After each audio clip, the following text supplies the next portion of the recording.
এই সরকারের কৃতিত্ব এবং কর্মকাণ্ড, ভবিষ্যতে কী করতে চান ইত্যাদি, তার ফাঁকে এক পর্যায়ে তিনি জাতীয় সংসদ নির্বাচনের একটা সুনির্দিষ্ট সময় ঘোষণা করেছেন।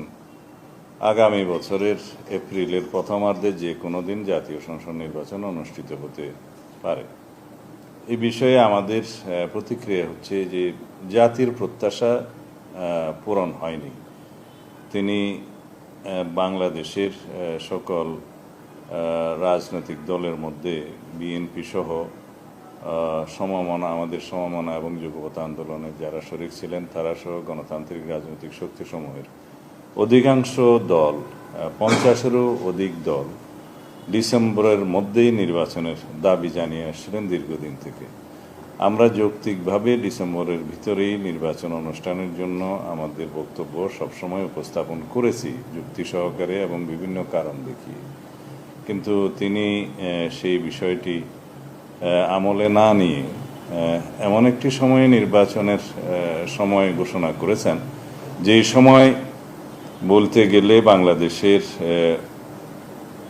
একটা সময় পাবলিক পরীক্ষা থাকে এবং আবহাওয়া সঠিক থাকে না।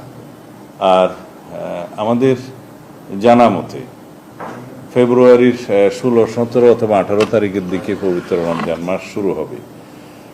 সেই সময় থেকে এক মাস রমজানের সময় এবং ঈদের পরে সেটা সমাপ্ত হবে মার্চের শেষ সপ্তাহে অথবা তার কয়দিন আগে। তাহলে এপ্রিলের প্রথমার্ধে যদি নির্বাচন অনুষ্ঠান করতে হয় তাহলে 45 দিন যে সময়সীমা লাগে তফসিল ঘোষণার পর থেকে নির্বাচন অনুষ্ঠান পর্যন্ত, সেটা রমজানের মধ্যেই তাহলে ক্যাম্পেইন করতে হবে। এটা একটা অযৌক্তিক ধারণা। দ্বিতীয় হচ্ছে পাবলিক পরীক্ষাসমূহ আমাদের দেশে এসএসসি এগুলো সেই সময় হয় এবং ওই সময় আবহাওয়া সঠিক থাকে না। এই সার্বিক বিবেচনায় খুব বেশি উনি যদি দেরি করতে চাইলে ডিসেম্বরের পরে জানুয়ারির মধ্যে হতে পারত, সেটা হয়তো গ্রহণযোগ্য বলে মনে হতো সবার কাছে, কিন্তু তিনি সেটা আমলে নেন নাই।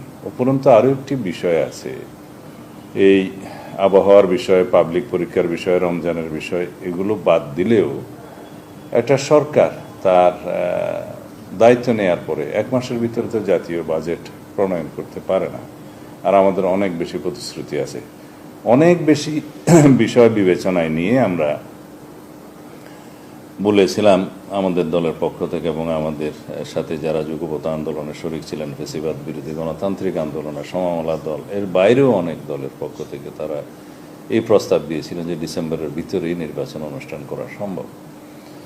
এবং আমরা এই মুহূর্তে আমাদের দলের উচ্চ পর্যায়ে আমাদের স্ট্যান্ডিং কমিটিতে আলোচনা করে বাকি প্রতিক্রিয়া জানানো হবে আমাদের পক্ষ থেকে, এবং আমরা একই সাথে আমাদের সাথে যুগপৎ আন্দোলনে যারা শরিক ছিলেন তাদেরকে নিয়ে এবং সমমনা রাজনৈতিক দল এবং অন্যান্য রাজনৈতিক গণতান্ত্রিক রাজনৈতিক শক্তিসমূহের সাথে আলোচনা করে আমরা তারপরে বিস্তারিত প্রতিক্রিয়া জানাব।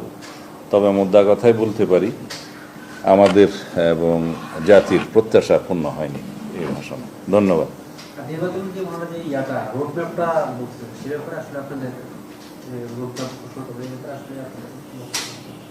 না, নির্বাচনের একটা নির্ধারিত সময় উল্লেখ করার পরে বাকি রুটম্যাপটা ইলেকশন কমিশনের সাথে আলাপ করেই তফসিল ঘোষণার বিষয়টা তারাই ঘোষণা করবেন, এটা স্বাভাবিক।